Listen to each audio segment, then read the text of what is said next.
there's a civil war brewing within the Republican Party, according to Marjorie Taylor Greene. Infighting between the GOP's Trump and anti-Trump wings has ramped up following Republicans' lackluster performance on Election Day. Newly elected Ohio Senator J.D. Vance defended the former president in a recent op-ed for the American Conservative, where he claimed that blaming Trump is, quote, counterproductive for the party. Hear what a few other big names in the GOP have said in the days following the red ripple. Let's watch.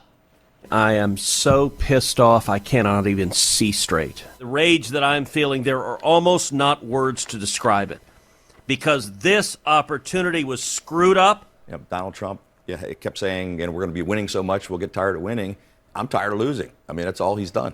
We're going to fight it out. And I'm telling you, I've always said I'm not afraid of the civil war in the GOP. I lean into it. Let's not vote Mitch McConnell into leadership. He doesn't deserve to be majority leader or minority leader.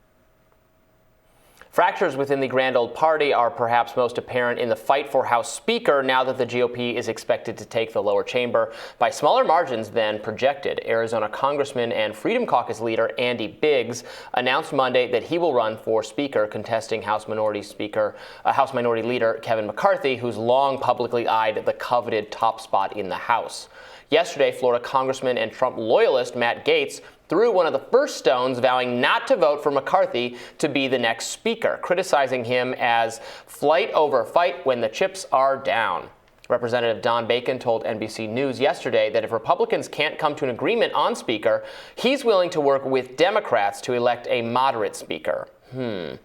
So it's all very interesting. Now, Marjorie Taylor Greene, she's actually going to be playing a prominent role here because despite being like a very, very Trump-aligned, MAGA kind of person, she seems to have cultivated a pretty decent relationship with Kevin McCarthy. I know they met for a long time the other day. And then she was on Stephen Bannon's podcast, of course, and was saying that she does not, despite that clip we played of being like, yeah, civil war, let's bring it. She said, but no, we should not have a leadership fight right now because, what could happen? Liz Cheney could end up as speaker then, which I think is absolutely, there's no chance of that happening.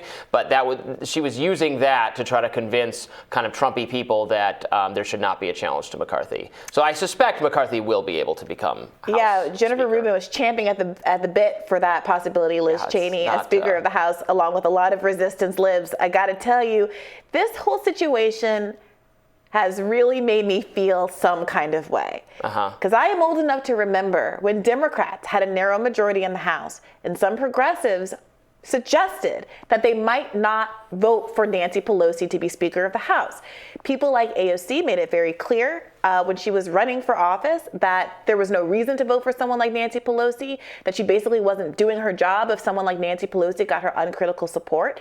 And yet, with a margin narrow enough for the squad members to be able to vote as a bloc and hold up the speakership at the very least until they got any concession in the world from Nancy Pelosi, perhaps a guarantee of student debt cancellation, a guarantee that there was going to be a floor vote for Medicare for all.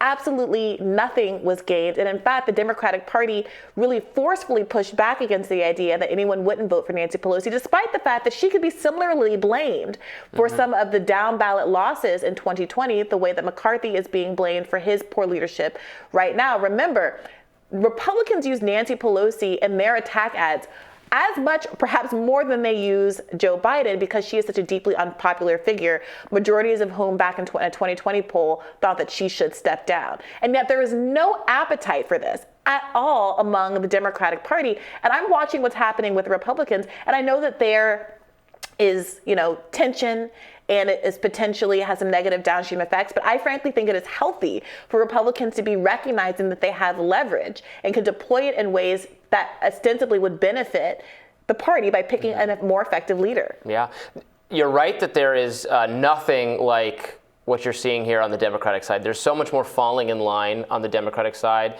than in the modern Republican Party, where there's just a lot of acrimony and feuding. But my question is, I'm not sure it is necessarily to the benefit of the party. Some people, I read J.D. Vance's op-ed about why Trump shouldn't be blamed. I find it deeply unpersuasive. J.D. Vance is is certainly the most MAGA Trump candidate who did have a successful night. I would argue, other people running and other Republicans in Ohio did better than he did. Also, And the it was a amount red of money state, that was so- spent on his campaign. And tons of money was spent. So, fine, a win's a win. That's what I was saying earlier. A win is a win. So, yes, good for him. But he is actually the exception on that night. Blake Masters didn't win. Adam Laxalt didn't win. Herschel Walker didn't win. Dr. Oz didn't win. Herschel Walker might win the runoff. We'll see. Carrie Lake didn't win. So I guess you don't have to, but you have to blame Trump, at least in terms of his fundraising. They're all complaining about McConnell, what money he spent, and I talked about that in my radar yesterday, where he spent money. McConnell spent over $200 million to help get Republicans elected. He didn't put enough, I guess, in the Blake Masters race, but he was trying to win Pennsylvania. And Trump spent $15 million. 15. Yeah.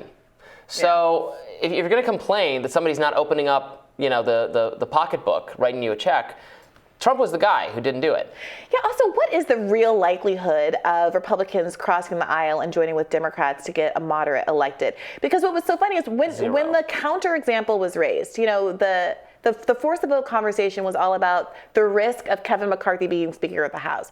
And what people misunderstood at that time was that you need more than 50% of the House to elect a speaker, not just a bare majority. Mm-hmm. So if people were to abstain, let's say, in the wrangling over Nancy Pelosi, Republicans couldn't just vote in Kevin McCarthy at that point because they didn't have a majority, unless Democrats had crossed the aisle to join them. You need a clean majority. Right. And at the time, people were, that was obviously not that was never going to be an eventuality. What incentive would any Democrat have in doing that? And so now that the situation is in reverse, I understand that there is some bizarro resistance lib appetite for someone like Liz Cheney, but do you think that that's a real possibility that Democrats would participate in voting for someone like her? And would she be the one, or would it be somebody who is not quite as lib as Liz Cheney, but not Kevin McCarthy? There's no chance for Liz. I mean, if all Democrats agreed to vote for, I don't know, some other, she's out of it now, Jamie Herrera Butler or something, although she was primaried and she's done. Although I guess in House you can vote for anyone, right? It doesn't have to be a member of the House. If all Democrats decided to vote for some, I guess, Lisa Murkowski type Republican somewhere, and you got that, and also 8 Republican votes for her, is it possible? Yes. Doesn't seem like something that could realistically happen. But that's how it would have to be. You'd have to get all Democrats to agree to vote for Susan Collins. There's a world where there's an actual Republican split on this issue, where you get a significant number of Republicans also willing to not vote for Kevin McCarthy for the reasons that you've explained, the Trumpism of it all. Yeah, which is just so self-defeating. But they're going to continue, hashing this out for the time being. We're definitely going to have a lot of it's coming out into the open. Yeah. The anti-Trump people and Republicans, or people who just they weren't against Trump's policies. They weren't against him as president. They're just ready for him to exit because they view him as a liability. They are emboldened by these results, and they have a lot of data they can point to that supports that. I think that data is very compelling. The people who still love Trump, whatever, they still love Trump. They will love him forever. It's coming to a head. I think it will come to a head this time more than it did last election. But I can't wait to follow this one, and we'll have more Rising for you right after this.